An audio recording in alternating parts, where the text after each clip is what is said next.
La guerre du début de l'ère moderne, plus connue sous le terme anglais de pike and shot, était une réponse aux forces qui dominaient les champs de bataille de la fin du Moyen Âge en Europe. Il s'agissait par exemple des carrés suisses et des gendarmes français, une unité de cavalerie lourde. Les cavaliers blindés n'avaient pas leur pareil parmi les troupes montées d'Europe et les mercenaires suisses, profondément échelonnés, se défendaient avec succès contre la cavalerie grâce à leurs longues piques. De plus, la profondeur de leur formation leur donnait l'élan nécessaire pour écraser l'infanterie ennemie lors d'une charge. Lorsque les gendarmes français et les piquiers suisses étaient utilisés en combinaison, ils semblaient d'abord invincibles. Les premiers à s'opposer avec succès à cette force combinée étaient les Espagnols. Mais eux aussi ont dû faire leurs preuves dans les guerres italiennes, notamment lors de la bataille de Seminara en 1495.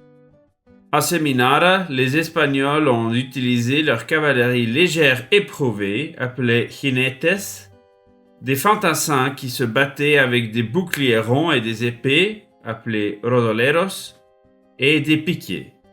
Les Espagnols et les troupes italiennes qui se battaient aux côtés des Espagnols se sont positionnés derrière une rivière, tandis que les Français et les Suisses marchaient directement vers eux. Alors que les chevaliers français traversaient la rivière, les jinetes leur donnaient du fil à retordre en chevauchant sans cesse vers eux, en leur lançant leurs piques et en tournant le dos au dernier moment. Mais il ne fallait pas longtemps pour que le vent tourne, car l'infanterie italienne inexpérimentée était débordée et a pris la fuite. Les troupes espagnoles ont réussi de justesse à couvrir la retraite vers Seminara en retenant leur adversaire dans un effort désespéré. Après cette bataille, le grand capitaine Gonzalo Fernández de Córdoba s'est rendu compte que ses troupes ne pouvaient rien contre la force offensive des Français et des Suisses. Par la suite, il a réformé en profondeur les troupes espagnoles. Le changement le plus important était d'équiper une grande partie de son infanterie d'armes à feu et de les regrouper dans les coronelias de 6000 hommes. L'efficacité de cette adaptation s'est révélée peu de temps après, lors de la bataille de Cerignola en 1503. Lors de cette bataille, les Espagnols se sont retranchés avec les lansquenets à leur service devant les murs de la ville de Cerignola. Depuis leur position sécurisée, plus d'1 millier d'arquebusiers espagnols ont abattu les chevaliers français et les mercenaires suisses qui s'avançaient. Cerignola n'est pas seulement considérée comme la première bataille remportée avec de la poudre à canon, mais aussi comme la première véritable bataille pike and shot. En 1534, les coronelias ont été restructurés en tercio.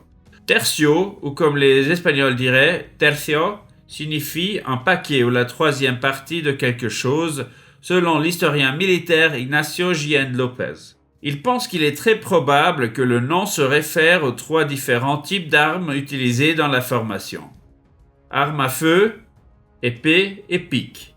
Selon l'historien Michael Sikora, le tercio a dominé les champs de bataille d'Europe jusqu'à la guerre de 30 ans, et son efficacité militaire, prouvée à plusieurs reprises, est un exemple pour une époque de l'histoire militaire.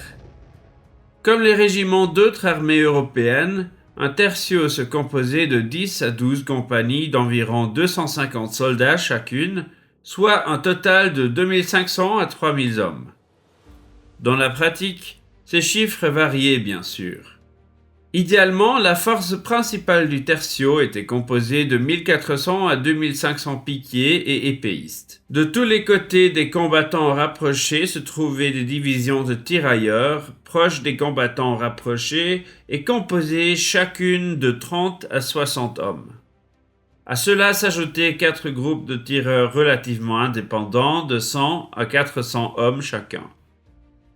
Elles étaient accompagnées de quelques piquiers ou halbardiers pour les protéger contre les attaques de la cavalerie. En cas d'attaque, ils pouvaient se retirer rapidement entre les piquiers de la force principale. Le noyau des tercios était constitué de vétérans espagnols connus pour leur cohésion et leur discipline au combat. Les tercios des vétérans étaient appelés tercios viejos, ce qui veut dire en espagnol les vieux tercios. Ils étaient complétés par des soldats recrutés dans la région où se déroulait l'opération. Il s'agissait principalement de Wallons, d'Italiens et d'Allemands. Mais alors, quel était l'élément clé du succès des tercios? Robert Parrott, un écrivain militaire et poète britannique qui a écrit vers 1600 et qui a longtemps vécu en Espagne, a écrit « L'un sans l'autre est affaibli de plus de la moitié. Il est donc nécessaire de combiner l'un avec l'autre dans des proportions appropriées, de sorte que la force de l'un compense la faiblesse de l'autre. » Il aborde ainsi un problème central. Les piquiers seuls ne pouvaient pas faire grand-chose contre les tireurs, tandis qu'une unité de tireurs seuls était presque sans défense face aux attaques de la cavalerie. La solution à ce problème, et la raison principale du succès du tercio, était la symbiose tactique entre les formations de piquiers profondément échelonnées et les armes à feu. Au Moyen Âge, la plupart des armées étaient composées d'un noyau d'infanterie lourde et les tireurs ou les piquiers opéraient sur les flancs ou à l'arrière de la force armée. Sur les flancs, ils pouvaient tirer en permanence sans mettre en danger leurs camarades, mais ils étaient mal protégés contre la cavalerie ennemie. Derrière la formation, ils étaient d'abord en sécurité, mais dès que le combat rapproché avait commencé, ils ne pouvaient plus tirer sans mettre en danger leurs camarades et ceux-ci ne pouvaient plus les protéger. Dès que les armes à poudre noire ont été utilisées, les tireurs ne pouvaient plus se mettre à l'abri derrière l'infanterie car ils ne pouvaient plus tirer, la trajectoire de leurs projectiles étant beaucoup plus plate que celle des flèches. S'ils devaient donc avoir une position un peu protégée sur le champ de bataille, ils devaient être intégrés à la formation. De plus, les fantassins seuls étaient sans défense contre les escarmouches à cheval. C'était d'autant plus important que les derniers commençaient à utiliser des armes à poudre, en particulier des pistolets. Leur tactique la plus efficace était la caracola. Caracola vient de l'espagnol caracol, qui signifie escargot ou spirale.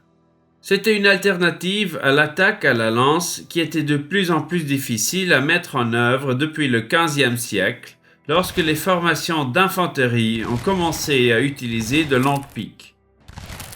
Si les piquiers et les arquebusiers étaient combinés, comme dans les tercios espagnols, la caracola pouvait également être contrée, car les cavaliers attaquants devaient arriver à portée des tireurs avant de pouvoir tirer sur l'infanterie. De plus, les tireurs pouvaient aussi faire des ravages dans une formation d'infanterie avec ce que l'on appelle la contre-marche. Lors de la contre-marche, la première ligne tirait avec ses fusils, puis courait vers l'arrière pour recharger.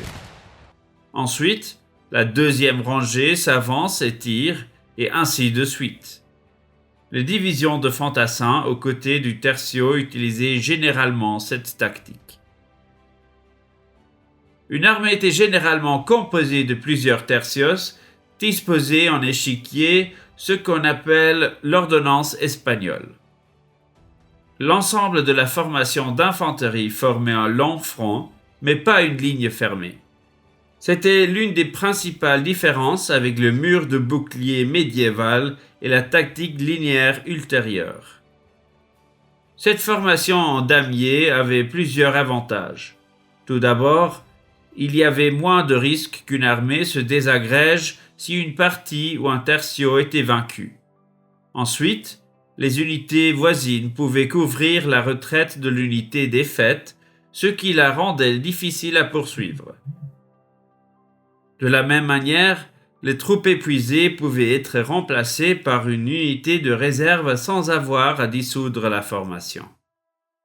Enfin, la séparation claire des différentes unités avait l'avantage que la panique et le désordre pouvaient se propager moins rapidement.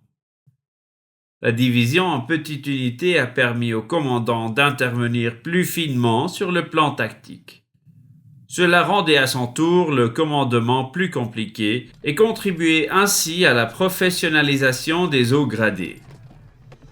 Au cours du XVIe siècle, les armes à feu se sont améliorées. Elles sont devenues plus importantes pour le tercio et la proportion de tireurs par unité a augmenté de manière constante. Alors qu'en 1500, environ 10% d'un tercio était armé d'armes-feu, pendant la guerre de 30 ans, environ la moitié des fantassins étaient déjà des tireurs. En revanche, les armes courtes comme les épées, les haches et les armes courtes à perche ont perdu de l'importance, si bien que les tercios ne comptaient bientôt presque plus que des piquiers et des tireurs. En général, les armes à poudre étaient bien plus efficaces que les arbalètes, par exemple. Selon l'historien militaire Clifford J. Rogers, une arbalète lourde avec un arc en acier produisait une énergie allant jusqu'à 200 joules. En revanche, une boule d'arquebuse bien chargée quitte le canon avec environ 2700 joules. Mais il n'y a pas que les armes de poing. L'artillerie est aussi devenue un facteur important dans la guerre et la stratégie. La meilleure efficacité des armes à poudre a entraîné une augmentation du nombre de victimes. Et par la suite, de nouvelles méthodes pour se protéger. Les héros méconnus de la guerre au début des temps modernes sont les tranchées et les fosses, même si elles n'ont pas permis de remporter des victoires rapides dans des batailles en rase campagne.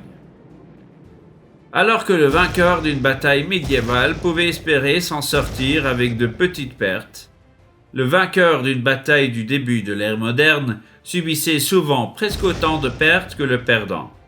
Par exemple, lors de la bataille de Newport en 1600, les Néerlandais qui ont gagné la bataille et les Espagnols qui ont été vaincus ont perdu environ 2500 hommes chacun.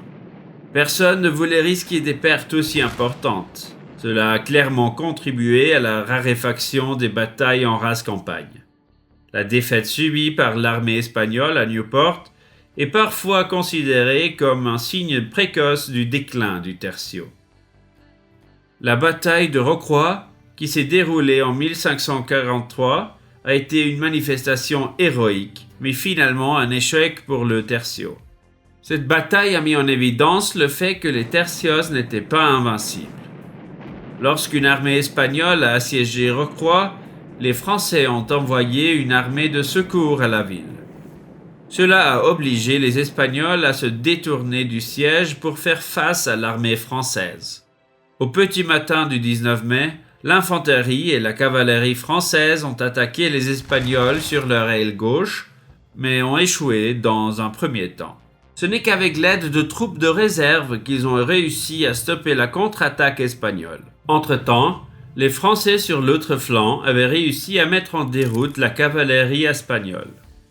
Au lieu d'attaquer l'infanterie espagnole exposée, ils sont passés derrière les rangs espagnols et se sont retrouvés derrière les cavaliers espagnols restants, ce qui les a également forcés à se retirer. Les artilleurs ont alors quitté leur position, laissant l'infanterie seule sur le champ de bataille. Il ne fallait pas longtemps pour que toutes les troupes espagnoles s'enfuient, à l'exception de 6 tercios en difficulté. Lorsque le commandant des Français a demandé à ces restes résistants de l'armée espagnole de se rendre, ils auraient répondu « Son Excellence semble oublier qu'elle a affaire à un régiment espagnol. » Et la bataille a continué. Les tercios restants ont repoussé plusieurs attaques de cavalerie, mais ont subi d'énormes pertes dues aux tirs d'artillerie. Cependant, jusqu'à la fin, les Français n'ont pas réussi à briser les tercios affaiblis. Ils n'avaient pas d'autre choix que de négocier et d'accorder aux Espagnols les conditions de reddition que seule la garnison d'une forteresse assiégée obtenait normalement. Ils ont été autorisés à partir en armure complète. Bien que cette défaite ait ébranlé la croyance en l'invincibilité des tercios, ils ont continué à être utilisés avec succès. Vers 1700, les armes de poing avaient été presque entièrement remplacées par des mousquets avec des baïonnettes rapportées, et en 1704, les tercios ont finalement été abolis et remplacés par des unités réformées selon le modèle français. Les guerres du siècle suivant ont été marquées par des formations linéaires. Les réformes néerlandaises sous Maurice d'Orange et les réformes suédoises sous Gustave Adolphe en avaient déjà donné un avant-goût.